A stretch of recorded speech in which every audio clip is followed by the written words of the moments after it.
సాధారణ రైతు కుటుంబంలో జన్మించిన కుర్రాడు అసాధారణంగా ఆలోచించి సినిమా హీరోగా ఎదిగిన యువకుడు. స్వీట్ హౌస్ లో పార్ట్ టైం పనిచేస్తూ సిద్దిపేట డిగ్రీ కాలేజీలో చదువును అభ్యసించిన విద్యార్థిగా గుర్తింపు పొందిన వ్యక్తి. ఎంబీఏ పూర్తి చేసి ఉద్యోగం వద్దు, సినిమా నటనే ముద్దు అనుకున్న యువకుడు. పట్టుదలతో తాను అనుకున్న ఆశయాన్ని నెరవేర్చుకుని 12 సినిమాల్లో నటించిన గొప్ప నటుడు. 3 సినిమాల్లో హీరోగా, పలు చిత్రాల్లో క్యారెక్టర్ ఆర్టిస్ట్ గా నటించి మెప్పించిన నట కిరీటం అనిల్ మొగిలితో రియల్ టాక్ విత్ ఏకే. ఒక సినీ నటుడు కావాలనే ఆలోచన ఎందుకు వచ్చింది, ఏంటి? సో నేను దేనికి సూట్ అవుతాను ఆత్మ పరిశీలన చేసుకుంటే దానికి కళారంగం అనిపించి మొట్టమొదటి ఆడిషన్ ఎవరి ద్వారా చేశారు? లైఫ్ ఈజ్ వైట్ పేపర్ అని ఒక చిన్న లఘు చిత్రంలో అవకాశం ఇచ్చారు. సో వారి ద్వారా కెమెరా ముందుకు మొదటగా రావడం జరిగింది సార్. మొట్టమొదలు మీరు ఎదుర్కొన్న స్ట్రగుల్ ఏంటి? ఫస్ట్ అప్పుడు జేబీఎస్ తప్ప నాకేం తెలియకపోయాడు. ఆ తోవ చూపించడం ఇట్లా పోయి ఇక్కడ ఇన్స్టిట్యూట్ ఉంటుంది, ఆడ పోయి జైన్ కానీ తోవ చూపించడం ముందుగా లేరు. ఒకేసారి హీరో పాత్ర చేయడం అంటే సార్ ఏం భయమే లేదా? లేదా మనకి ఇచ్చిన పాత్ర న్యాయం చేస్తే అది మనల్ని ఎక్కడ నిలబెడుతూ అక్కడ నిలబెడతాను నమ్మిన వ్యక్తిగా. అంటే ఏమన్నా రెమ్యునరేషన్ ఇచ్చారా లేదా? మన ఫేస్కి ఏం వాల్యూ, కొత్త వాళ్ళైనా సరే వాళ్ళు 10 రూపాయలు పెడుతారా, 10 లక్షలు పెడతారా, 1 కోటి రూపాయలు పెడతారా, కానీ మన మీద పెట్టుబడి పెట్టే వాళ్ళు మనకు దొరకడం చాలా ముఖ్యం. జాన్ జిగ్రీలో మీ పాత్ర ఏంటి? అర్జున్ రెడ్డి అంటే ఆ లక్షణాలు కనబడతాయి. అంటే సినీ రంగం అంటేనే చాలా మోసాలు ఉంటాయంటారు. పేపర్ ప్రకటనలకు ఇచ్చినప్పుడు వెళ్ళిన తర్వాత నువ్వు బాగున్నావు, చాలా బాగున్నావు అని చెప్పి పోర్ట్ఫోలియో ఇది తీయాలి, అది తీయాలి, ఇది తీయాలని చెప్పి వాళ్ళు డబ్బులు అడగడం జరుగుతుంది. తర్వాత తెల్లారి ఆఫీస్ ఉండదు. మీరు కొన్ని సీరియల్స్లో కూడా చేశారు, అందులో ఏ ఏ పాత్రలు చేశారు, ఏంటి? నేను 2011-12లో first experience was Zee Telugu sir. Zee తెలుగులో పోలీస్ డైరీ. ఓటీటీ ద్వారా మేలు జరుగుతుంది అంటున్నారా, మీరేమనుకుంటారు? ఓటీటీ అనేది 100% హెల్ప్ఫుల్ అవుతుంది. జాన్ జిగ్రీ సినిమా ఎప్పుడు రిలీజ్ కాబోతోంది? అండ్ మోస్ట్ ప్రాబబ్లీ సమ్మర్లో రిలీజ్ ప్లాన్ చేస్తున్నాం. అనిల్ మొగిలితో real talk with AK.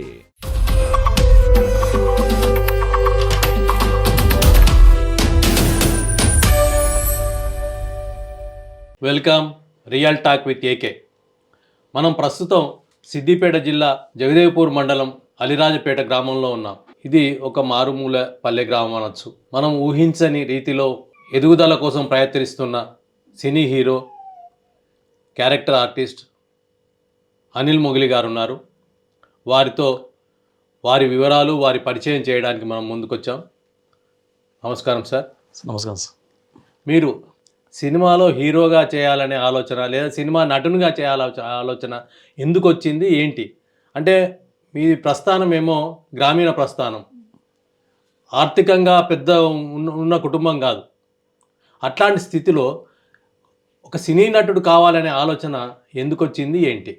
So basically నేను చిన్నప్పటి నుంచే సార్, అంటే నా స్కూలింగ్ ఇదే గ్రామంలో అయింది. అలరాజపేట గ్రామంలో సెయింట్ విన్సెంట్స్ హై స్కూల్. చిన్నప్పటి నుంచి చదువుకున్నప్పటి నుంచి కూడా నేను కళల పట్ల, కళారంగం పట్ల ఎక్కువ ఇంట్రెస్టెడ్గా, అంటే స్పీచ్ కానీ, మాట్లాడడం కానీ, అండ్ కల్చరల్ యాక్టివిటీస్, డ్యాన్స్, దానికి సంబంధించినటువంటి వాటిలో బాగా పార్టిసిపేట్ చేసేవాడిని. అలా దానిపై ఉన్న మక్కువతోటి భవిష్యత్తులో నా ప్రణాళిక కూడా ఒక యాక్టర్ అవుతేనే బాగుంటుంది, అంటే మనము అనుభవిస్తున్న పరిస్థితులను బట్టి చూస్తే కూడా ఉన్నతంగా ఎదగాలంటే నాకు తెలిసి 3 రంగాలు ఉంటాయి: పాలిటిక్స్ కానీ, రాజకీయం, స్పోర్ట్స్ కానీ, అండ్ కళారంగం. సో నేను దేనికి సూట్ అవుతాను ఆత్మ పరిశీలన చేసుకుంటే దానికి కళారంగం అనిపించి ఆ 4వ క్లాస్ నుంచే ఆ ప్రయత్నాలుగా 4వ క్లాస్ నుంచే ఆ ఆలోచన అనేది స్టార్ట్ అయింది సార్. 4వ క్లాస్ నుంచి స్టార్ట్ అయింది. తర్వాత దశలుగా అంచెలంచెలుగా ఎదిగాను. అవును సార్. మీరు సినిమాకు ప్రయత్నం చేసేటప్పుడు వాళ్ళు రకరకాల టెస్టులు చేస్తుంటారు కదా, డైలాగ్ కొట్టమని, ఇంకేదో చేయమని. అట్లాంటిది ఏదైనా మీ ప్రయత్నం నుంచి చూపిస్తారా? తప్పకుండా సార్. యాక్చువల్లీ 4వ క్లాస్ నుంచి ఆలోచన ప్రారంభమైనప్పటికీ చిన్నప్పుడు చెప్తే సిల్లిగా తీసుకుని కొట్టిపడేసారు. 10th వచ్చిన అదే ఆలోచన, ఇంటర్కి వచ్చిన అదే ఆలోచన, ఎంబీఏ పూర్తయిన తర్వాత కూడా అదే ఆలోచన ఉండేసరికి ఇది స్ట్రాంగ్ అనుకుని ఇంట్లో నుంచి నాకు సహకారం వచ్చింది. ఈ క్రమంలో హైదరాబాద్ ప్రయాణం చేస్తూ ఆడిషన్ చేయడం జరిగింది. ఆడిషన్ ఎవరి ద్వారా చేశారు? మొట్టమొదటిది 2009 ఎంబీఏ పూర్తయిన తర్వాత నా మొదటి సినిమా డోంట్ ఫియర్ సార్. దానికి మన పోచంపల్లి వాస్తవ్యులు ఎల్బీ నగర్ దగ్గర ఉమాశంకర్ గారి దర్శకత్వంలో నేను మొదటి సినిమాలో హీరోగా చేశాను. దానికంటే ముందు ఇదే మా గ్రామానికి చెందినటువంటి స్వామి వెంకట్ వారు ఇప్పుడు మొన్న హఠాత్తుగా మరణించడం జరిగింది గుండెపోటు వల్ల. వారు నాకు ముందు అవకాశం లైఫ్ ఈజ్ వైట్ పేపర్ అని ఒక చిన్న లఘు చిత్రంలో అవకాశం ఇచ్చారు. సో వారి ద్వారా కెమెరా ముందుకు మొదటగా రావడం జరిగింది సార్. ఇప్పుడు డైలాగ్ అంటే నేను రీసెంట్లీ ఈ కాలక్రమేణా స్ట్రగుల్ అవుతూ వస్తున్న క్రమంలో ఒక డైలాగ్ నేనే ఫ్రేమ్ చేసుకున్నాను. అంటే సినిమా డైలాగే, బట్ ఒక ఆ బడ్డింగ్ ఆర్టిస్ట్కి వస్తే ఎలా మారుతున్నది, ఎటువంటి కష్టం పడకుండా అసలు ఎలాంటి క్వాలిఫికేషన్ లేకపోయినా మీ నాన్న ఉన్నాడన్న ఒకే ఒక్క కారణంతో చెమట కూడా పట్టకుండా స్ట్రైట్గా కెమెరా ముందుకు వచ్చిన నీకే అంత పొగరుంటే అమ్మా నాన్న తిప్పలు పడి స్కూల్ ఫీజు కడితే ఎల్కేజీ నుండి 10th క్లాస్ వరకు కష్టపడి చదివి పాస్ అయ్యి ఇంటర్లో ఈజీగా ఉన్న గ్రూప్లను వదిలేసి ఎంపీసీ చదివితేనే ఇంజనీర్ అని చెప్తే కష్టమైన అదే గ్రూప్ సెలెక్ట్ చేసుకొని మ్యాథ్స్కి ఒక ట్యూషన్, ఫిజిక్స్కి ఒక ట్యూషన్, కెమిస్ట్రీకి ఒక ట్యూషన్ రోడ్డు పట్టుకొని తిరిగి ఆ ఫీజు కట్టాలి ఈ ఫీజు కట్టాలి అమ్మాని హింసపెట్టి బోర్డు ఎగ్జామ్స్లో పాస్ అవడానికి క్లాస్లో టీ పెట్టుకొని రాత్రంతా చదివి పొద్దున్న లేచి మళ్ళీ చదివి తీరా ఎగ్జామ్స్లో పాస్ అయ్యాక ఎంసెట్లో సరైన ర్యాంక్ రాకపోతే లాంగ్ టర్మ్ కోచింగ్ తీసుకొని అప్పటికి సరైన ర్యాంక్ రాకపోతే అమ్మ నగలు తాకట్టు పెట్టి మేనేజ్మెంట్ కోటాలో సీట్ సంపాదించి తెలుగు మీడియం నుంచి నాకు ఇంగ్లీష్ సరిగా అర్థం కాక ఫస్ట్ ఇయర్ నుంచి 4th దాకా ఉన్న రియన్స్ అన్ని ఒకేసారి క్లియర్ చేసి ఇంజనీరింగ్ పూర్తి చేసినప్పుడు ఇండస్ట్రీలో హీరో అని వస్తే నీ మొహాన్ని నువ్వేం హీరో అవుతావు నీచంగా మాట్లాడిన జనాలు పట్టుకొని ఆ ఆఫీస్ కోసం ఈ ఆఫీస్ కోసం అవకాశం 10 సంవత్సరాలుగా పిచ్చుకుక్క నన్ను పట్టుకొని ఎందుకు పనికిరావు తిండి దండగా నాన్న తిరుతుంటే గొంతులో ఒక్కో గొంతు ముళ్ళ గుచ్చుకుంటే కక్కలేక మింగలేక చస్తూ నాకు ఎవరో ఒక మహానుభావుడు మంచి మనసుతో అవకాశం ఇస్తే దాన్ని కూడా లాగేసుకొని చూస్తున్నా. నీలాంటి బేవర్స్గా ఎదురించి ఈరోజు నీ ముందు నిల్చొని మాట్లాడుతున్నా. ఆశయం ఆకలి ఉన్న ఆర్టిస్ట్ని నాకెంత పొగరుంటుంది. మీరు ఎంబీఏ చేశారు, 2009లో చేశారు. అప్పుడు ఉద్యోగ అవకాశాలు చాలా ఉండేవి. ఏ కంపెనీలో కానీ లేదా సాఫ్ట్వేర్ రంగంలో కాకుండా వేరే రంగాలలో వివిధ రంగాల్లో అవకాశాలు చాలా వచ్చినాయి. అవును సార్. అటువైపు వెళ్లకుండా సినిమా రంగాన్నే ఎంచుకోవడానికి కారణం ఏంటి? సో ముందు ఒకటి సార్ మనసులోటి బయటోటి చేయలేని పరిస్థితి నాది. రెండో విషయం 100% దీంట్లోనే రావాలని చెప్పి ఎంబీఏ పూర్తయిన తర్వాత చాలామంది చాలా రకాలుగా మాట్లాడడం జరిగింది. ఇప్పటికీ మాట్లాడుతూనే ఉన్నారు. ముఖ్యంగా ఇంట్లో వాళ్ళతో డిస్కస్ చేసి మీ పిల్లవాడు చూస్తే మంచిగా ఉండగా ఎంబీఏ అవుతే ఏ నౌకరు వచ్చినా ఇప్పటికి పిల్లలైపో సంథింగ్ రకరకాలుగా మాట్లాడతారు. సో దేవుని దయ వల్ల ఇప్పుడు ఫ్యామిలీ మ్యాన్ అయ్యాను. బట్ ఆ క్రమంలో చాలామంది చాలా రకాలుగా మాట్లాడినా కూడా నా కమిట్మెంట్ డెడికేషన్ చూసి నా తల్లిదండ్రులు కూడా నాకు ఫస్ట్ హోప్, సరే వాళ్ళు అనుకున్నారు చేస్తారు అంటే మన సైకాలజీ స్ట్రాంగ్గా ఉంది. బట్ పేరెంట్స్కి వచ్చేసరికి వాళ్ళు వీళ్ళు అన్నట్లు కొంత వాళ్ళు ఇబ్బంది పడతారు. పడ్డప్పుడు కొంచెం వాళ్ళు కూడా అయ్యో అయితే బాగుండుగా నా కొడుకు అని ఆలోచన ఆందోళన చెందిరు. దాని తగ్గట్టు ఆర్థికంగా కూడా చాలా ఇబ్బందులు ఎదుర్కొన్న పరిస్థితులు ఉన్నాయి. ఉన్న క్రమంలో అయినా కూడా నా పట్టుదలను నా మిత్రులతోటి ముఖ్యంగా నా లైఫ్లో నా ఫ్రెండ్స్ ఎవరైతే నా 10th క్లాస్, ఇంటర్మీడియట్, విలేజ్లో పెద్ద మనుషులు కావచ్చు అండ్ ఎంబీఏ క్లాస్మేట్స్ అందరికి కూడా ఎప్పుడెప్పుడు ఏం అవసరం ఉంది అన్నప్పుడు వాళ్ళు నిలబడి నాకు హెల్ప్ చేస్తారు సార్. అంటే ఎంబీఏ తర్వాత ఉద్యోగం చేయొచ్చు, కానీ నా ఆలోచన ఖచ్చితంగా యాక్టర్ అవ్వాలి, ఒక స్టారా యాక్టరా ఒక నటుడు అవ్వాలి, నటుడుగా స్థిరపడాలి. అది ఆర్థికంగా అయినా సరే ఏ విధంగా అయినా నటుడుగానే ఉండాలని ఆలోచన. ఈ క్రమంలో అనుగుణంగా దొరకదు కాబట్టి చాలా ప్రయత్నాలు చేస్తున్నప్పుడు నా ప్రోగ్రెస్ని నా కమిట్మెంట్ని చూసి చాలామంది కూడా మధ్యలో డ్రాప్ అవుతారేమో అని ఆలోచన చేసి ఈ మధ్యలో కూడా నన్ను పిలిచే అవకాశాలు ఇస్తూ హైదరాబాద్ పిలిపించి అనిల్ ఒక మేనేజర్ గారు ఉంటారు హరినాథ్ అన్న గారు అని చెప్పి, అనిల్ నీకు 10 సంవత్సరాలు నాకు పరిచయం ఉన్నావు గౌతి హరినాథ్ గారు అని చెప్పి మన అంగడికి ఇష్టపడు వాస్తవులు గజ్వల్ అతనే ఇండస్ట్రీలో టాప్ మేనేజర్గా ఉన్నారు. ఆయన పిలిచి నీ కమిట్మెంట్ నచ్చింది, నువ్వు మధ్యలో డ్రాప్ అయ్యేలా అనుకున్నాను కుదరలేదు, సో ఇప్పటి నుంచి నీకు లిఫ్ట్ ఇస్తాను, నీకు అన్నీ ఇచ్చేస్తాను, నీ ఓపిక ఎంత ఉందో పరీక్షించినా పాస్ అయ్యాను అని చెప్పి వాళ్ళ ఈ మధ్యలో పిలవడం జరిగింది. ఈ క్రమంలో ఈ 10-12 సంవత్సరాల దశాబ్ద కాలంలో ఎలా బతికాను ఏంటి ఉద్యోగం లేకుండా అంటే ఉద్యోగం చేస్తూ ప్రయత్నాలు చేయలేము. అవసరం ఉన్నప్పుడు సెలవులు ఇయ్యరు. వాళ్ళ నెలకి 30, 40, 50 లక్ష రూపాయలు జీతం ఇచ్చినప్పుడు వాళ్ళు అవసరం ఉన్నప్పుడు సెలవు ఇయ్యరు. మనం సెలవు ఇచ్చినప్పుడు అవకాశాలు దొరకవు. ఈ అవకాశాలు అండ్ ఉద్యోగం బ్యాలెన్స్గా చేయాలంటే కుదరని పరిస్థితి. అంటే చాలామంది వింటుంటాం, అవును డాక్టర్గా కావాలనుకున్నది డాక్టర్ కోర్సు చదివి యాక్టర్ అయినరు. ఈ రొటీన్ డైలాగ్ లాగా కొన్ని కనిపిస్తుంటాయి. ఇంజనీరింగ్ ఉద్యోగం వదిలేసి సినీ రంగంలోకి వచ్చిండ్రు, అట్లాంటివి ఉంటుంటాయి. మీరు అట్లాంటిది కాకుండా భిన్నంగా వచ్చారు కదా, మొట్టమొదలు మీరు ఎదుర్కొన్న స్ట్రగుల్ ఏంటి? 100% ఫస్ట్ హైదరాబాదులో ఎలా వెళ్ళాలంటే ఇంటి నుంచి వదిలిపెట్టి అక్కడ ఎలా బతకాలి ఎలా ఉండాలన్న క్రమంలోనే ఫ్రెండ్సే సార్. ఫస్ట్ స్ట్రగుల్ అక్కడ ఎలా ఉండాలి, అక్కడ దారి ఖర్చులు ఏంటి, ముందు పోతే భోజనం ఏంటి, ఎట్లా ఉండాలి, ఎక్కడ తిరగాలి, ఈ అడ్రస్ ఏంటి, ఆ అడ్రస్ ఫస్ట్ అప్పుడు జేబీఎస్ తప్ప నాకేం తెలియకపోయేది. అప్పట్లో అక్కడ వెంకటేష్ గుప్తా నా ఫ్రెండ్ ఇక్కడ నుంచి వెళ్ళిన పర్సన్ అక్కడ ఉండి ఆ ప్రాంతానికి పరిచయం చేసిండు. అక్కడ నుంచి నెంబర్ ఆఫ్ ఫ్రెండ్సే నా వెనకాల ఒక్కొక్క పరిస్థితిలో వాళ్ళు ఒక్కొక్క మెట్టులాగా వాళ్ళు వంగి నన్ను వాళ్ళ పైన నిలిచిపెట్టుకొని ఈరోజు మీ ముందు వరకు తీసుకొచ్చారు. కేవలం మిత్రులే, వాళ్ళకి చాలా రుణపడి ఉన్నాను, ఇంకా తీర్చుకునే ప్రయత్నంలో ఉన్నాను. అట్ ది సేమ్ టైం వాళ్ళ నమ్మకాన్ని కూడా నేను పోగొట్టకుండా ప్రయత్నం చేస్తున్నాను కాబట్టి వాళ్ళు నాకు చేసిన సహాయం వాళ్ళు మర్చిపోయినా నేను వాళ్ళ సహాయం పొందిన వ్యక్తి నేను మర్చిపోకుండా ప్రయత్నం చేస్తాను. మొట్టమొదటి ఆడిషన్స్ ఎక్కడ వెళ్ళారు, ఏ స్టూడియోకి వెళ్ళారు? అది ప్రైవేట్? అవును సార్. మొట్టమొదటిది this is not a political issue, but Telangana movement వచ్చినప్పుడు 2009లో నేను MBA చేస్తున్నాను సార్ పుల్లారెడ్డి గజ్వెల్లో. అక్కడ 2009 తర్వాత అప్పుడు తెలంగాణ మూమెంట్, సకల జనుల సమ్మె 2011 ఆన్వర్డ్ సకల జనుల సమ్మె జరుగుతూ ఉంది. ఆ టైంలో తెలంగాణ ఫిలిం ఛాంబర్ అని ఒక ఏర్పాటు జరిగింది. తెలంగాణ కళాకారులను తీసుకుంటున్నారంటే మనకు ఒక తొవ్వ దొరికింది. ఇక పోతే మనకు అవకాశం వస్తుంది. తెలంగాణ ఫిలిం ఛాంబర్ అంటే ప్రధాన రామకృష్ణ, వారితో పాటు నెక్స్ట్ వేరే వాళ్ళు అంటే మన అమరీష్ కుమార్ గారు అని, జశ్వంత్ రెడ్డి అని చెప్పి వేరే మిత్రులు ఉన్నారు. అక్కడ రాజ్ కుమార్ గారు అని, PA రాజ్ కుమార్ గారు అని చెప్పి సెలక్షన్స్ కమిటీలో ఉన్నారు. నన్ను సెలెక్ట్ చేసుకుని ఆయన ఇంట్లో పెట్టుకుని ఒక 2-3 ఇయర్స్ ఒక కొడుకులాగా చూసుకుని ఆ వాతావరణాన్ని పరిచయం చేసి ఒక గొప్ప అనుభవాన్ని ఇచ్చారు. కొన్ని సంవత్సరాలు అయితే వచ్చే అనుభవం కావచ్చు, కొన్ని కోట్ల రూపాయలు, లక్ష రూపాయలు ఖర్చు పెట్టుకునే అనుభవం కావచ్చు, వారితో తిప్పి అన్ని రకాల స్ట్రగుల్స్ చూపించి తను కూడా ఒక ట్రీట్మెంట్ చేస్తూ ఒక విద్యార్థులను నన్ను చూస్తూ ఇంట్లో పెట్టుకుని అన్నం పెట్టి ఒక 3 సంవత్సరాలు 2012 వరకు అతను మాకు ట్రైనప్ చేస్తూ నాకు హెల్ప్ చేశారు. ఆ క్రమంలోనే ఫస్ట్ సినిమా డోంట్ ఫియర్ అనేది తెలంగాణ ఫిలిం ఛాంబర్ నుంచి మనకు రావడం జరిగింది. అప్పుడు వాళ్ళని ఆడిషన్ తీసుకోవడము, ఒక గజ్వెల్ నుంచి ఒక ఆర్టిస్ట్ వచ్చిందని చెప్పి వాళ్ళ నోటీస్కి వెళ్ళడము, ఇది అయితే తెలంగాణ మూమెంట్లో వచ్చిన అవకాశం నుంచి మనకు జరుగుతూ వస్తున్నాయి. ఇప్పుడు తెలంగాణ ఆంధ్రాలో లేకుండా అందరూ పెద్దవాళ్ళందరూ కూడా మనకు సహకారం చేస్తూ నీ దగ్గర విషయం ఉంది అంటే అవకాశం ఇస్తున్నారు. మన ఫేస్ వాళ్ళ ముందుకు వెళ్ళడమే మనం చేయాల్సిన ప్రయత్నం. డోంట్ ఫియర్లో మొట్టమొదటిసారి హీరో పాత్ర. అవును సార్.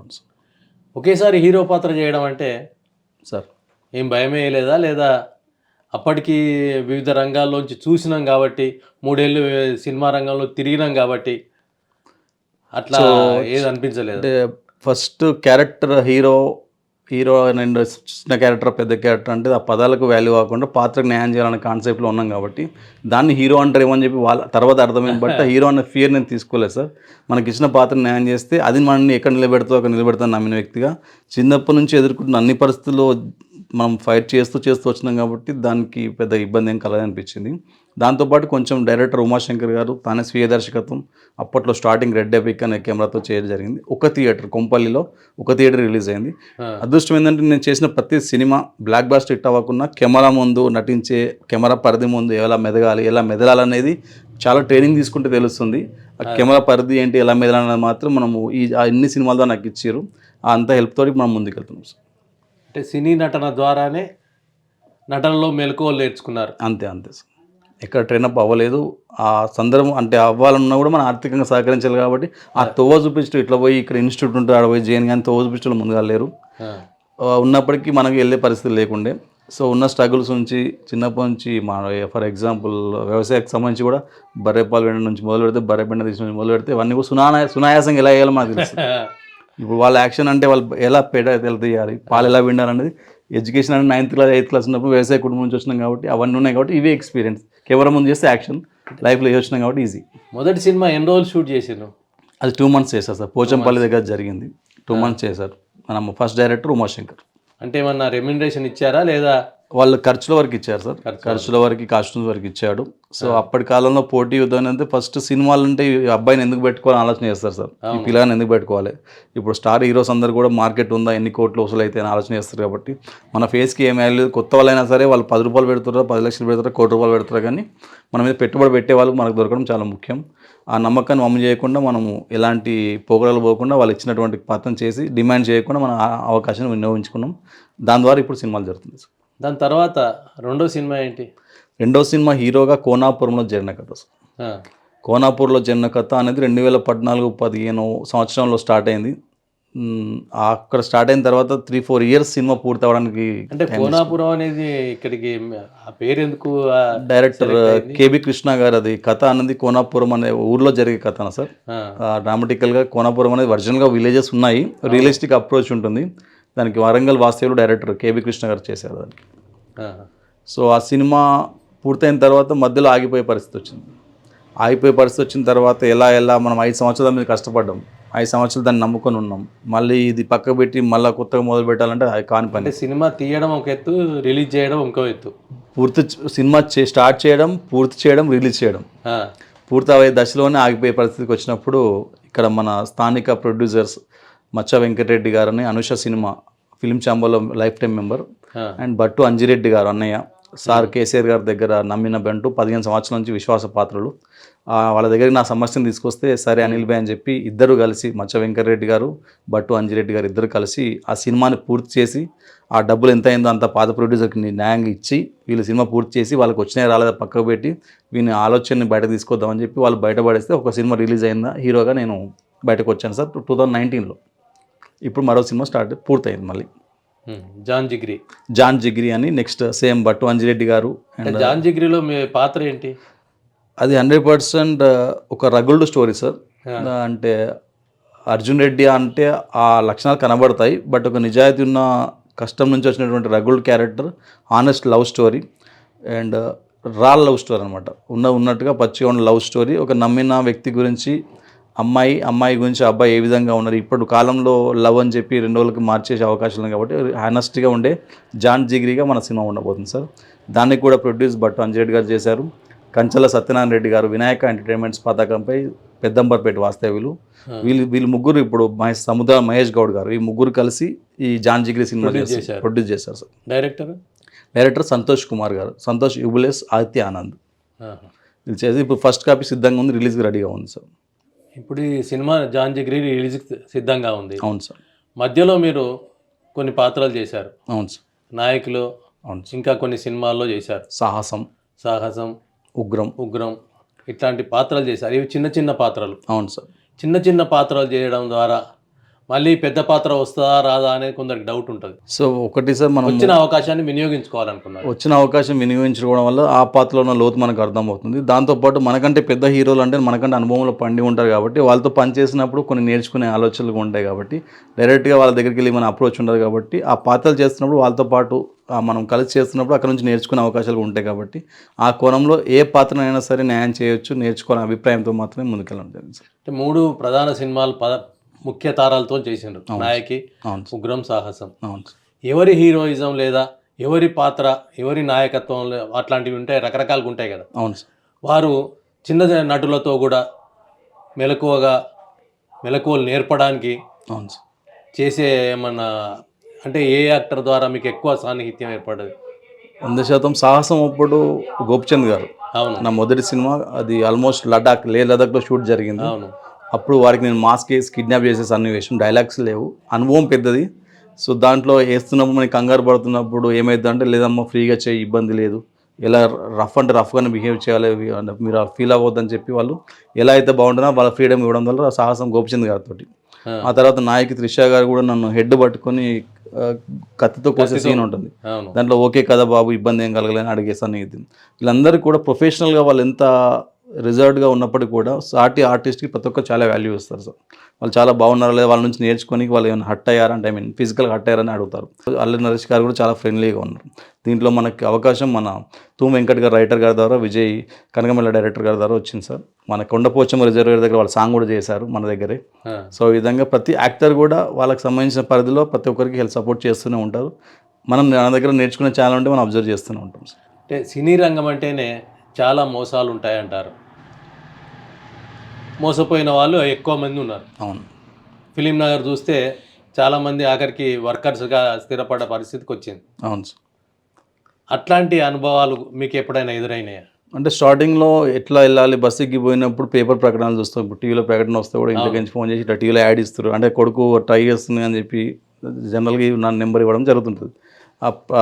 అన్ని చిన్న ఆఫీసులు పేపర్ ప్రకటనలకు ఇచ్చినప్పుడు వెళ్ళిన తర్వాత నువ్వు బాగున్నావు, చాలా బాగున్నావు అని చెప్పి పోర్ట్ఫోలియో తీయాలి, అది తీయాలి, ఇది తీయాలని చెప్పి వాళ్ళు డబ్బులు అడగడం జరుగుతుంది. తర్వాత వెళ్ళాలి, ఆఫీస్ ఉండదు.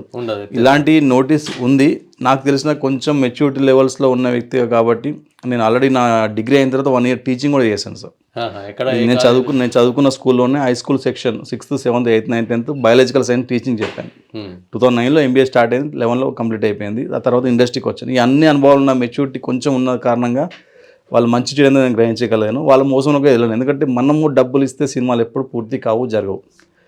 విషయం ఉందంటే 100% నిర్మాత ఆర్టిస్ట్కి డబ్బులు ఖచ్చితంగా ఇస్తాడు. అది 10 రూపాయల రూపాయ చారన్నా వచ్చిపోయినందుకని ఇస్తారు తప్ప మన నుంచి డబ్బులు ఎప్పుడూ ఆశించారు. కాబట్టి ఎవరైనా కొత్తగా యాక్టర్స్ అవ్వాలనుకుంటే మాత్రం మీరు సెల్ఫ్గా టైం తీసుకున్నా సరే మంచి అప్రోచ్ చేసి ముందుకెళ్ళాలి తప్ప ఇలాంటి మోసపూరిత ప్రకటనలకు మాత్రం అస్సలు వెళ్ళొద్దని కంఠబద్ధంగా చెప్తున్నారు.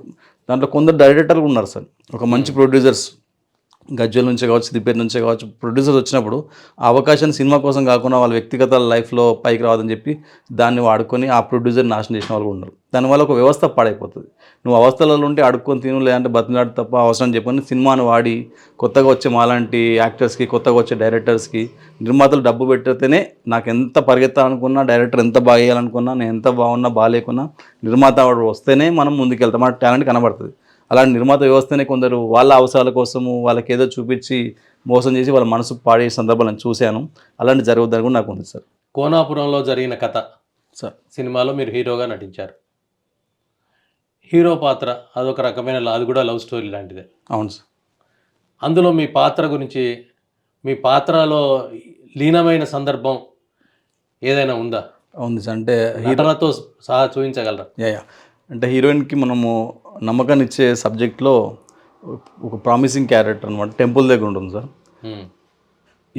ఈ ప్రపంచానికి సూర్యుడు చంద్రుడు వెలుగునిస్తాను ఎంత నిజమో, నా లోపల ఉన్నంత వరకు నీతో ఉండాలి అంత నిజం, నన్ను నమ్ము. మనం నటిస్తున్నప్పుడు రకరకాల అవాంతరాలు ఏర్పడవచ్చు, లేదా కొన్ని ఇబ్బందులు కలగచ్చు. ముఖ్యంగా స్త్రీల హీరోయిన్తో నటించేటప్పుడు ఏమైనా ఇబ్బంది పాలైన సంఘటనలు ఉన్నాయా? ఒకటి సార్, యాక్చువల్లీ యాక్టింగ్ అంటే 100% యాక్టింగ్. దాంట్లో మనము కొన్ని సన్నివేశాలు చేస్తున్నప్పుడు దాదాపు అక్కడ 100-200 మంది ఉంటారు. అవును, ఆల్మోస్ట్. దాంట్లో డైరెక్టర్ ఆన్ స్క్రీన్ వరకు ఎంతవరకు చేయాలి అంతవరకు చేసినప్పుడు మేము ముందే రిహార్సల్స్ ఉంటాయి కాబట్టి మనసులో ఖచ్చితంగా ఆ సన్నివేశం వరకే చేయాలని ఆలోచన ఉన్నప్పుడు మైండ్లో ఎలాంటి స్ట్రక్ ఉండదు కాబట్టి చాలా ఈజీగా వెళ్తుంటుంది. సో వాళ్ళు కూడా అంతే ప్రొఫెషనల్గా చేస్తారు. ఏదైనా ఎక్స్క్యూజ్ అవుతున్నప్పుడు మళ్ళీ రీటేక్ జరుగుతుంది తప్ప ఎలాంటి ఇబ్బంది అయితే కలగవచ్చు. జనరల్గా జరిగినప్పుడు అది టేక్ అవ్వదు కాబట్టి బయటకు రాదు. బట్ మనం కాంప్రమైజ్ చేసుకుని మనం ముందుకెళ్తాం. బయటకు రాకపోవడం అనేది వేరే విషయం. అదే సినిమా నటన అనేది భిన్నంగా ఉంటుంది. మనం ఛానల్స్లోకి వచ్చేసరికి, సీరియల్స్లోకి వచ్చేసరికి నటన పరంగా చాలా తేడాలు ఉంటాయి. అవును. సీరియల్ అనేది సంవత్సరాల పాటు కొనసాగేది. మీరు కొన్ని సీరియల్స్లో కూడా చేశారు. అందులో ఏ ఏ పాత్రలు చేశారు, ఏంటి? నేను 2011-12లో first experience was Zee Telugu sir. Zee తెలుగులో పోలీస్ డైరీ ఎపిసోడ్స్లో సెకండ్ ఎపిసోడ్ ఫణిరాజ్ గారు ఇచ్చారు. సంతకం అని చెప్పి ఎలా స్కామ్స్ అవుతున్నాయి ఏంటి అని చెప్పి, అండ్ నెక్స్ట్ ఇన్సిడెంట్ సంబంధించి ఉంటుంది. అండ్ నెక్స్ట్ 18th ఎపిసోడ్ రెండో ఎపిసోడ్ చేశాను సార్. ఈ రెండిట్లలో ఏంటంటే 2 daysలో షూట్ అయిపోయింది. రియలిస్టిక్ స్టోరీస్ కాకపోతే కొంచెం స్లోగా ఉంటుంది, నిదానంగా చెప్పాలి, కొంచెం స్పీడ్ తక్కువ ఉంటుంది. సినిమాకి సీరియల్స్కి ఏంటంటే సస్టైనింగ్ కొంచెం లెంత్ లాగింగ్ ఎక్కువ ఉంటుంది. నిదానంగా మాట్లాడాలి, నిదానంగా చెప్పాలి, ఎమోషన్ అనేది కరెక్ట్గా వర్కౌట్ అయ్యే వరకు వాళ్ళు జాగ్రత్త పడతారు. సీరియల్స్ అనేది మంచి ప్రాక్టీస్ సార్. కాకపోతే అక్కడ నుంచి సినిమాలకు వచ్చేసరికి ఆ టైమింగ్ అనేది కొంచెం మ్యాచ్ చేసుకుని సరిపోతుంది.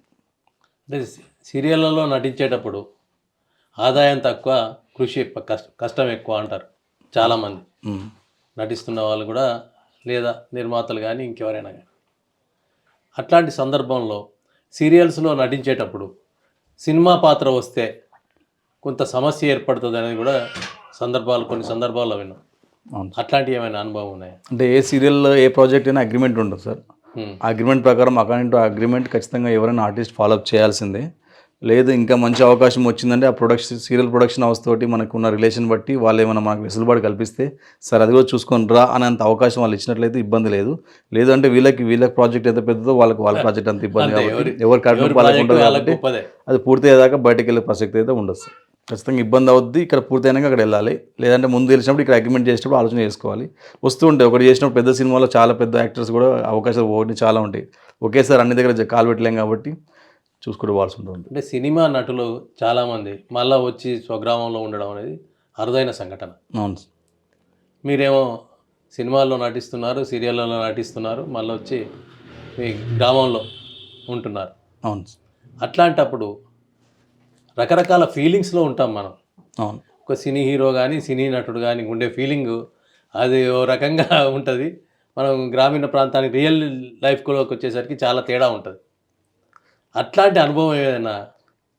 100% సార్. ఫర్ ఎగ్జాంపుల్ నిన్ననే అంటే ఆర్టిస్ట్గా అంటే సక్సెస్ అయ్యామో అవ్వబోతున్నామో అనేది పక్క పెడితే ఒక స్పెషల్గా చూడడం అనేది జరుగుతున్నప్పుడు ఫస్ట్ ఏంటంటే మనం గ్రౌండ్ నుంచి వచ్చాం కాబట్టి మనం ఉండే వ్యక్తుల నుంచి మనం చాలా నేర్చుకుంటున్నాం కాబట్టి ఎంత ఎదిగినా కూడా ఒదిగుండే స్వభావం అనేది నేను ప్రాక్టీస్లో ఉంటాను, మనస్ఫూర్తిగా చేస్తూ వచ్చే క్రమంలో నిన్న నా వెహికల్ సర్వీసింగ్ ఇచ్చి వస్తున్నప్పుడు ఆటోలో ఎక్కొచ్చినాను.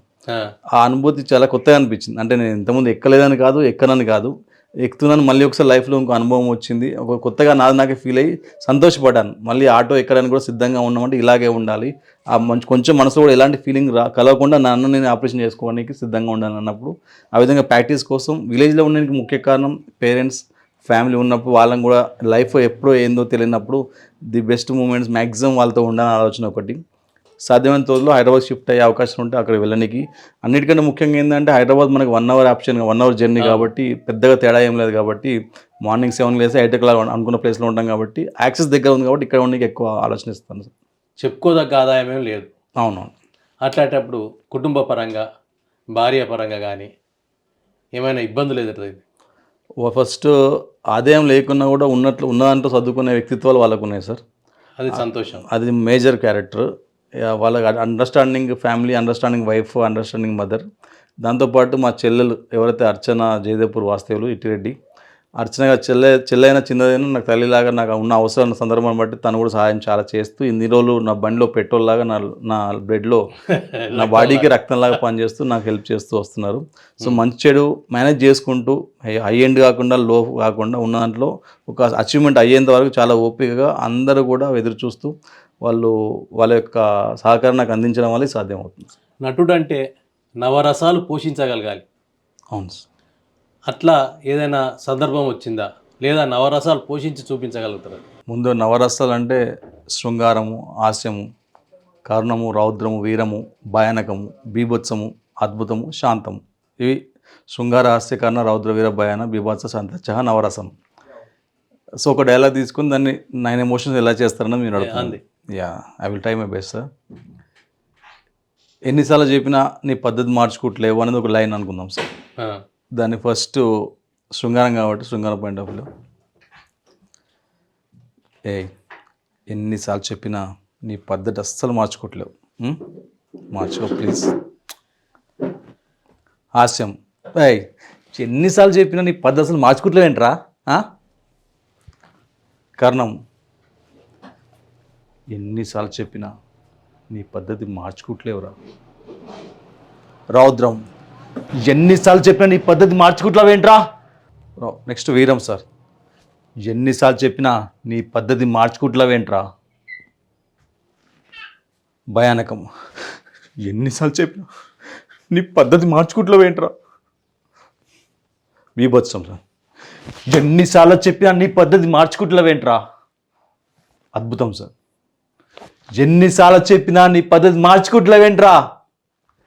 శాంతం సార్, ఎన్నిసార్లు చెప్పినా ఒక్కసారి నీ పద్ధతి మార్చుకోవాలి కదరా, మార్చుకో బాగుంటుంది. ఒక నటుల పరంగా చూసే నిర్మాతలు ఎక్కువగా లేదా కథాపరంగా చూసే పెట్టుబడి పెడుతుంటారు. మీ సినిమాకు పెట్టుబడి పెట్టడానికి, జాంజిగిరికి పెట్టుబడి పెట్టడానికి కానీ, ఇంకేదైనా సినిమా పెట్టుబడి పెట్టడానికి కానీ నిర్మాతలు ముందుకు రావడానికి కారణం ఏంటి? వాళ్ళు నష్టపోతారని తెలిసిన కొన్ని సందర్భాలలో పెట్టుబడి వస్తుందా రాదా తెలీదు. అవును. లేదా వాళ్ళకు ఉండే సినీ రంగంపై ఆసక్తి, లేదా మీపై ఉండే ప్రేమన, ఇంకేదైనా కారణమా? సినీ రంగంలో మెలకువలు నేర్చుకోవడానికి ముందుకు వస్తానా? సో యాక్చువల్లీ చాలా అద్భుతమైన ప్రశ్న సార్. ఈ ప్రశ్నకి చాలా ఎమోషన్ అవ్వాల్సి వస్తుంది. ఎందుకంటే సినిమా ఇండస్ట్రీ, సినిమాలు అంటేనే బిజినెస్, లైక్ జూదం అనుకుందా అంటారు, బట్ బిజినెస్ వ్యాపారం అని నేను మాట్లాడతా. అంటే మనం ఒక దగ్గర పెడితే అది ఎలా వస్తుంది, రాబడి తిరిగి ఎలా వస్తుందని ఆలోచన చేస్తారు పెట్టుబడి పెట్టినప్పుడు.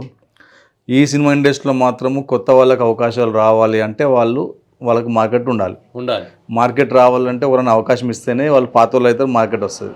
కానీ కొత్త వాళ్ళ మీద పెట్టుబడి పెడితే దాని రిజల్ట్స్ రావు, దానికి రిటర్న్స్ రావని ఆలోచన ప్రతి ఒక్కరికి ఖచ్చితంగా ఉంటుంది. నా విషయానికి వచ్చేసరికి నా ప్రయత్నాన్ని నన్ను ఎంకరేజ్ చేయడానికి మాత్రమే జరిగిన పనిగా నేను భావిస్తున్నాను సార్. ఎందుకంటే నేను నోటెడ్ ఫేస్, ఇప్పుడు కొంత పరిధి వరకు తెలుస్తుంది, నోటెడ్ ఫేస్ కాదు, అండ్ నాకు మీద మార్కెట్ ఉంది అన్న ఆలోచన లేదు. కేవలం నేను 10-12 సంవత్సరాల నుంచి పడుతున్న కష్టానికి ఫలితంగా వీని కొంచెం పుష్ చేస్తే ముందుకు వెళ్తాడేమో, మనంత ప్రయత్నంగా మనం చేద్దాం, డబ్బులు ఖచ్చితంగా వస్తాయనే ఆలోచన వాళ్ళకి లేదు, నాపై పెట్టుబడి పెట్టాల్సిన పని కూడా వాళ్ళకి లేదు. ఎందుకంటే ఇవాళ రేపు పక్కోళ్ళు తెలిసిన వాళ్ళు ₹1 పెట్టనీకి ₹100 అడిగితే ముఖం చాటేస్తుంటారు. ఇలాంటి సందర్భాల్లో ఆల్మోస్ట్ లక్షల కోట్ల రూపాయల సినిమాకి అయితే నాకు తెలిసి నా సినిమాకి కూడా ₹1,00,00,000 దాటేసింది ఎప్పుడు. జాన్ జగ్రికి 1,00,00,000, 2,00,00,000 వరకు అయిపోయింది ఆల్రెడీ. సో ఈ ₹1,00,00,000, ₹2,00,00,000 అనేది ఎట్లా వస్తుంది? ఒక లైఫ్ టైమ్ అచీవ్మెంట్. ఒక ₹1,00,00,000 అంటే లైఫ్ టైమ్ సెటిల్మెంట్. అవును. సో వాళ్ళు రిటర్న్ వస్తుందనే ఆలోచనతో మాత్రం చేయలేదు. పైకి వస్తారేమో ప్రయత్నంలో భాగంగా చేద్దామని మనకు సంబంధించినటువంటి నిర్మాతలు వినాయక ఎంటర్టైన్మెంట్స్ పైన కంచాల సత్యనారాయణ రెడ్డి గారు, భట్టు అంజిరెడ్డి గారు అండ్ సముద్రాల మహేష్ గౌడ్ గారు ఈ జాన్ జిగ్రి సినిమాకి పెట్టుబడి పెట్టారు. అంటే వాళ్ళు నమ్మేది ఏంటంటే కొత్తోళ్ళు బయటకు రావాలి అంటే ఒక అవకాశం ఇవ్వాలి. అంటే వీళ్ళు కమర్షియల్గా కాకుండా ఎమోషనల్గా స్టార్ట్ చేశారు. అంతే పద్ధతిగా మా డైరెక్టర్ గారు కూడా ప్రూవ్ చేసుకుని మంచి కంటెంట్ వాళ్ళకి ఇచ్చారు. మంచి అవుట్పుట్ వాళ్ళకి వచ్చింది. ప్రొడ్యూసర్స్ కూడా ఇప్పుడు చూసినాక సాటిస్ఫై అయ్యారు. సో దీన్ని ఎలా ప్రమోట్ చేసి ఏ విధంగా రిలీజ్ చేస్తే సినిమాకి డబ్బులు వస్తాయనే కోణంగా మేము ఆలోచిస్తున్నాము. ఈ విషయంలో కూడా చాలా పెద్దల సహకారం నాకు ఉంది. నా నిర్మాతల ప్రయత్నానికి నేను ఒకటే చెప్పాను, 2-3 పెద్దల్ని కలిసినాను నేను ఈ మధ్యలో. ఎగ్జాంపుల్ వెంకటరామరెడ్డి సార్, మన ఎమ్మెల్సీ గారు, మొన్న ఎంపీగా పోటీ చేసినటువంటి వ్యక్తి. వారు చాలామందికి హెల్ప్ చేశారు. వాళ్ళు హెల్ప్ చేసిన కుటుంబాలను కూడా నేను ప్రత్యక్షంగా కలిసి వారి గురించి నేను కూడా మాట్లాడడం జరిగింది. సో వారు మాట్లాడితే ఏ విధంగా నీకు హెల్ప్ అవుతుందో ఆ విధంగా నేను చేస్తాను వాళ్ళు కూడా మాట ఇవ్వడం జరిగింది. అంటే నేను ఒకటే నా నిర్మాతలు డబ్బు పెట్టిరంటే వాళ్ళకి రావాలి సార్ నా ప్రయత్నం. వాళ్ళ డబ్బు వాళ్ళకి వస్తే వాళ్ళు ఇంకో 10 ప్రయత్నాలు చేసి నాలంటూ 10 మంది బయటకు వస్తారు. వాళ్ళ డబ్బు వాళ్ళకి రాకపోతే వాళ్ళు ఇంకో సినిమా చేస్తానా కూడా నేను చేసేటట్టు సిద్ధంగా లేని వాళ్ళ డబ్బులు ఓటనికి. కాబట్టి నాకు వాళ్ళ డబ్బులు రావాలంటే ఏ విధంగా రిలీజ్ కావాలి, ఎలా అయితే వాళ్ళు వస్తుంది. సినిమా బాగుంది కానీ దాన్ని ఎవరు తీసుకుంటే ఏం జరుగుతుంది, సినిమా బయటకు వస్తో వారికి నేను రిక్వెస్ట్ చేశాను. వారు ఆ కోణంగా నాకు సపోర్ట్ చేశాను, మాట ఇచ్చారు. దాంతోపాటు నాకు సంబంధించిన ప్రయత్నాలు చేస్తూ నా నిర్మాతలు ప్రయత్నం చేస్తున్నారు. సినిమా యూనివర్సల్ సక్సెస్ అయ్యి నాకు పెట్టుబడి పెట్టిన నిర్మాతలు బాగుండాలి. తద్వారా 10 మంది కొత్త డైరెక్టర్లకు అవకాశం వస్తుంది. అలాంటి కొత్త కళాకారులు వెలుగులోకి వస్తారు. దానివల్ల పరిశ్రమ బాగుంటుందనే ఆలోచనతో కొత్త వారికి ఎంకరేజ్ చేద్దామని ప్యూర్ హార్టెడ్గా ఎలాంటి వాళ్ళ లాభాలు ఆశించకుండా వారి పని అది కాకుండా నా కోసం ప్రత్యేకంగా పెట్టుబడి పెట్టడం జరిగింది. దీనికి ప్రత్యేకంగా నా నిర్మాతలు గత సినిమా మచ్చ వెంకరెడ్డి గారికి, ప్రస్తుత సినిమా కంచాల సత్యనారాయణ, భట్టు అంజిరెడ్డి, సముద్రాల మహేష్ గౌడ్ గారికి ఈ S6 వేదిక సందర్భంగా పాదాబంధాన్ని తెలియజేస్తున్నాను సార్. సినీ రంగంలోంచి వెంకటరామరెడ్డికి సంబంధం లేదు. అవును సార్. రాజపుష్ప కన్స్ట్రక్షన్స్. అవును సార్. ఆయన వ్యాపారవేత్త ఒక రకంగా. అవును సార్. కలెక్టర్గా పనిచేసిన అనుభవం ఉంది. వారు ఇచ్చే సహాయ సహకారాలు పూర్తి స్థాయిలో మీకు ఉపయోగపడతాయని భావిస్తున్నారా? 100% సార్. ఎందుకంటే వారికి ఇప్పుడు మొన్న ఎంపీగా పోటీ చేశారని కాదు, వాళ్ళు చేసానికి ముందు నుంచే ఆల్మోస్ట్ 10-12 సంవత్సరాల నుంచి ఒక 2 అన్నదమ్మాయిలను తీసుకొచ్చి ఎడ్యుకేషన్, ఇప్పుడు MBA పెద్ద చదువులు చదువుతున్నారు. ఒకరికి పెట్టుబడి ఇస్తే వాళ్ళు ఒక శారీస్ పెట్టుకోరు. సిద్దిపేటలో కేసీఆర్ కాలనీ అని ఉంటుంది. దాంట్లో ఒక అమ్మాయిని పైకి పికప్ చేసుకొచ్చి ఆమెకి చదువు ఇప్పించి జాబ్ ఇప్పించి పెళ్లి చేశారు. ఇక్కడ మన కడవెరు దగ్గర ఒక వ్యక్తికి ఇల్లు కట్టించారు. ఇట్లా చాలా పనులు వాళ్ళు చేసి నేను వ్యక్తిగతంగా వెళ్ళి అలాంటి వ్యక్తి బాగుంటే బాగుంటుందని చెప్పి నేను కూడా నా వంతు కృషిగా గజ్వేల్ నియోజకవర్గంలో నేను వారి గురించి ప్రయత్నం చేసి జరిగింది. సరే, అదృష్టం దురదృష్టం మళ్ళీ ముందుకు రావాలని కోరుకుంటాం, జరుగుతుంది అని మనసులో ఉంది. వారు ఏంటంటే ఇక్కడ అంగరకృష్ణాపూర్ ఒక స్కూల్ ఉంటుంది సార్, ఇక్కడ చేబర్తి దగ్గర. అక్కడ స్కూల్ని కూడా మొత్తం దత్తకు తీసుకొని విద్యనిచ్చారు. ఇప్పటికీ వారు గెలిచినా ఓడినా వారు ఇచ్చిన మాట ప్రకారం ఖచ్చితంగా భవిష్యత్తులో అన్ని పనులు చేస్తారన్న నమ్మకం మాకుంది. మళ్ళీ వారు ముందుకు వస్తారన్న నమ్మకం మాకుంది. కాబట్టి ఇన్ని రకాల వాళ్ళు చూసాం కాబట్టి మా విషయంలో వాళ్ళు చెప్పింది జరుగుతుందనడానికి ఆల్రెడీ గతంలో జరిగింది కాబట్టి మాకు హోప్ ఉంది. నాలాంటి యూత్ కూడా వాళ్ళు ఎప్పుడు ఎంకరేజ్ చేయడానికి ముందు ఉంటారు. వాళ్ళు ఒక కలెక్టర్గా అండ్ ఒక ఎమ్మెల్సీగా అన్నిటికంటే మించి ఒక మానవత్వం ఉన్న మనిషిగా వారు ఎప్పటికీ ముందుంటారు. నాకు నమ్మకం ఉంది. సిద్దిపేట అనుభవం ఏంటి? సిద్దిపేట డిగ్రీ అండ్ అక్కడ అనుపాటి దామోదర్ రెడ్డి గారి సహకారంతో అక్కడ నేను వాళ్ళ ఇంట్లో ఉంటూ చదివాను. సిద్దిపేట మా పెదనాన్న గారు ఉంటారు అక్కడ మంగమ్మ తోట సిద్దిపేటలో. అక్కడ డిగ్రీ చేస్తున్నప్పుడు కూడా అదే అభిలాష నాది, fisheries zoology chemistry FJC course నాది, English medium. Direct Telugu medium నుంచి డైరెక్ట్ ఇంగ్లీష్ మీడియం ట్రాన్స్ఫర్ అయ్యాను అక్కడే. అక్కడ తర్వాత జహీర్ ఖాన్ గారు చనిపోయారు. నందిని సిద్ధారెడ్డి గారు, తెలుగు శ్రీనివాస్ రెడ్డి గారు మా ఇక్కడ HMగా పనిచేస్తున్నారు ఇప్పుడు స్కూల్లో గజ్వేల్. ఆయన మాకు బయాలజికల్ సైన్స్ సంబంధించిన మా HOD అనమాట.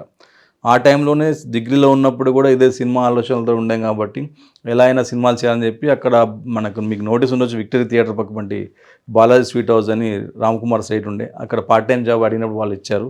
ఒక 6 hours పార్ట్ టైం జాబు అక్కడ మన బాలాజీ స్వీట్ హౌస్లో పనిచేస్తూ అవకాశాలు వచ్చినప్పుడు అక్కడ బస్సు ఎక్కి ఇక్కడ దిగుతూ ప్రయత్నాలు చేస్తూ మనకు 3 years పనిచేస్తూ మన డిగ్రీ పూర్తి చేశాను సార్. అంటే స్వీట్ హౌస్లో ఏ పాత్ర అంటే ఒరిజినల్గా పార్ట్ టైం మనకి అప్పుడు లేదు, ముందు కౌంటర్ ముందు వచ్చిన వాళ్ళందరికీ మీలాంటి పెద్దవాళ్ళు వచ్చినప్పుడు ఏం కావాలని అడిగి అది ఇది అని చెప్పి వాళ్ళకి శాంపిల్ ఇస్తే టేస్ట్ చూసుకొని వాళ్ళు ½ కిలో ½ కిలో అంటే కొని తీసుకొని వాళ్ళు ప్యాకేజ్ ఇచ్చి డబ్బులు తీసుకొని జెన్యున్గా లోపలేసి మళ్ళీ రిటర్న్ కౌంట్ ఇచ్చి వాళ్ళకి తిరిగి ఇచ్చి ముందు రిసెప్షన్లో వాళ్ళకి సర్వీస్ చేసే బాబు లాగా క్యారెక్టర్ నిజమైన జరిగింది. అదే ఆ పని చేస్తే నాకు అప్పుడు మంత్లీ ఆయన 1500 రూపాయలు ఇచ్చారు. ఆ డబ్బులతో మన రూమ్ రెంట్ వెళ్ళడం, మనం బియ్యం తెచ్చుకోవడం, అక్కడ చదవడం, దాంతోపాటు హైదరాబాద్కి రావడం పోవడం కూడా జరిగి అలా ప్రతి ప్రయత్నంలో మనకు సాధ్యమైనంత వరకు ప్రాక్టీస్ చేస్తూ వచ్చాం సార్. ఓటీటీ ద్వారా మేలు జరుగుతుంది అంటున్నారా, మీరేమనుకుంటారు? 100% ఓటీటీ ద్వారా ఏమైంది అంటే ప్రతి ఒక్కరికి సినిమా ఈజీగా అయింది సార్. ఫస్ట్ అవును, చిన్న కళాకారులకి, పెద్ద సినిమా కళాకారులకి రిలీజ్ చేయడం అనేది ఓటీటీ ద్వారా రిలీజ్ అయింది. It's a kind of YouTube అని చెప్పొచ్చు. ఓటీటీ అనేది 100% హెల్ప్ఫుల్ అవుతుంది. ఎలా హెల్ప్ఫుల్ అవుతుంది అంటే ఇప్పుడు అప్పట్లో పెద్ద సినిమాలు వచ్చినప్పుడు ఓన్లీ డైరెక్టర్ రిలీజ్ చేయాలి కాబట్టి మనకి యాక్సెస్ కానీ బడ్జెట్ కానీ కాస్ట్, ప్రమోషన్స్, హోర్డింగ్స్కి ఎక్కువ అయ్యేది. ఇప్పుడు యూట్యూబ్లో మన కొత్త సినిమా ట్రైలర్ వచ్చింది అంటే మనం రిలీజ్ చేసినప్పుడు ప్రేక్షక ఆదరణ ఎంత పొందుతుందని ఆటోమేటిక్గా ఓటీటీ ప్లాట్ఫామ్స్ ఏవైతే ఉన్నాయో వాళ్ళకి సంబంధించిన మార్కెటింగ్ వాళ్ళు చూస్తూనే ఉంటారు. ఏ సినిమా ట్రైలర్ రిలీజ్ అయింది, దాని డిమాండ్ ఎలా ఉందో చూసి వాళ్ళు మనల్ని సంప్రదించడమా, మనం సంప్రదించడం జరిగి ఈజీగా బిజినెస్ అయ్యి ప్రతి ఒక్కరి సినిమా రిలీజ్ అవడానికి ఫస్ట్ యాక్సెస్ అవకాశం అయితే ఏర్పడ్డది. ఇప్పుడు పెద్ద తెర చిన్న తెర అని లేకుండా చిన్న యూట్యూబ్ నుంచి మొదలు పెడితే ప్రైవేట్ ఇప్పుడు ఫోక్ సాంగ్స్ నుంచి మొదలు పెడితే అన్ని తెరలు సమానం అయిపోయాయి. ఇక్కడ నుంచి అక్కడికి వెళ్తున్నారు, అక్కడ నుంచి ఇక్కడికి వస్తున్నారు. ప్రైవేట్ ఆల్బమ్ ఫోక్ సాంగ్లలో వాడినటువంటి సింగర్స్ పెద్ద సినిమాల్లో వాడుతున్నారు. సో ఇప్పుడు అంతా కూడా యూనివర్సల్గా అయిపోయి ఓపెన్గా అయిపోయింది అనమాట. ఎలాంటి సమస్య లేకుండా ఓటీటీ అనేది కొత్త వాళ్ళకి, కొత్త కళాకారులకి, చిన్న నిర్మాతలకి చాలా హెల్ప్ఫుల్ అవుతుంది. ఇది మంచి పరిణామమే. కొందరి చేతుల్లో కొందరి దగ్గరనే సినిమా ఉంది అనే ఒక మాటకి అలా కాదు, అందరి దగ్గర ఉంది. పెద్దవాళ్ళు కూడా మనకి ఎంకరేజ్ చేస్తున్నారు. ఆహా, అల్లు అరవింద్ గారు కావచ్చు, ఓటీటీకి మనకు సపోర్ట్ చేస్తున్నారు. జాన్ జిగ్రీ సినిమా ఎప్పుడు రిలీజ్ కాబోతోంది? యాక్చువల్లీ ఇప్పుడు ఫస్ట్ కాపీ రెడీ అవుతుంది సార్. ఫైనల్ మిక్సింగ్ 5.1 జరుగుతుంది. ఆల్మోస్ట్ ఈ మంత్లో మేము సెన్సార్కి అప్లై చేస్తున్నాం. మోస్ట్ ప్రాబబ్లీ సమ్మర్లో ప్లాన్ అవుతుంది.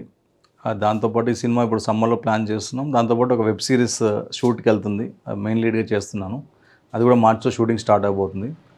దాంతోపాటు కొన్ని పెద్ద ప్రాజెక్ట్స్ కూడా ఉన్నాయి సార్.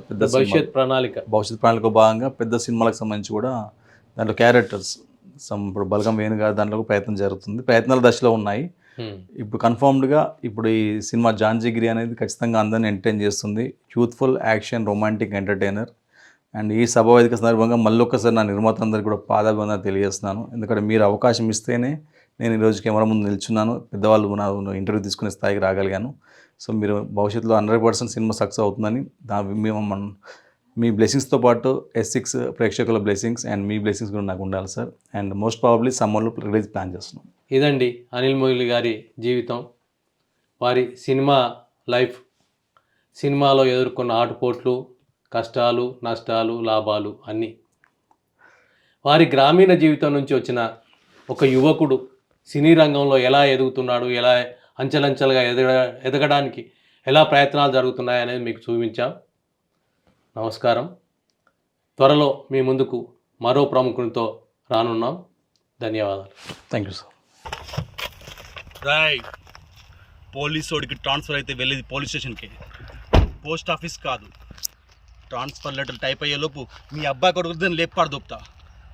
చావంటే భయపడటానికి అల్లాటప్పగా గల్లీలో తిరిగి గుండానా కొడుకు అనుకున్నారా? రాథోడ్, విక్రమ్ సింగ్ రాథోడ్.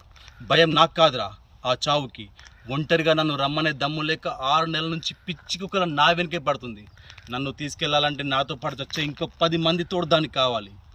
పౌరుషంగా తిప్పే నా మీసం మీద, పౌరుషంగా చూసుకుని నా బిడ్డ మీద ఒట్టేసి చెప్తున్నా, మీలో ఏ ఒక్కడు మిగిలినా, మీకంటే ఒక్క క్షణం ముందు నేను చచ్చినా మీసాలు తీయించి నా శవాన్ని పూడ్చమంటాను. రక్ కొడకల్లారా, నేను చచ్చేటప్పుడు కూడా నా పెదాలపై చిరునవ్వు ఉండాలి, నా చెయ్యి నా మీసం మీద ఉండాలి. ఎవడో ఒకడి కింద బ్రతకడం తప్ప మాకు ఇంకో దారే లేదన్నావు. వాడు పోయాడు, వాడి స్థానంలోకి నువ్వు వస్తావా? ఒకే ఒక్క అడుగు. ఇది పోర్ట్ ఏరియా, మా వాళ్ళు బతుకుతున్న ఏరియా. ఇదే నేల మీద యాళ్ళ తరబడి గంజి కెడ్చాం, గుడ్డ కెడ్చాం, కడుపు మాడితే కన్నీళ్లు మింగి బతికాం. ఇప్పుడు ఆ కన్నీళ్లు మండాయి. ఎవడైనా వస్తే మాడిపోతాడు. అప్పలనాయుడు, నా ఏరియాలకి ఇంకెవ్వడు రావద్దు. వాడు పోతే వీడు, వీడిపోతే నేను, నేను పోతే నా అమ్మమ్మ కూడా ఎవడైనా అధికారం కోసం ఎగబడితే ఇంకోసారి నా ఏరియాలకి ఎవ్వడు అడుగు పెట్టకూడదు. అప్పలనాయుడు, దాదాగిరికి వచ్చినా, దౌర్జన్యానికి వచ్చినా, రాజకీయంతో వచ్చినా, రౌడీజానికి వచ్చినా, గుండాయిజంతో వచ్చినా, గ్రూపులు కట్టడానికి వచ్చినా ఓటు కోసం లెక్కన పోర్టుకు బలవుతాయి. తీరంలో కెరటాలు ఎరుపు రంగు పూసుకొని పోటెక్కుతాయి.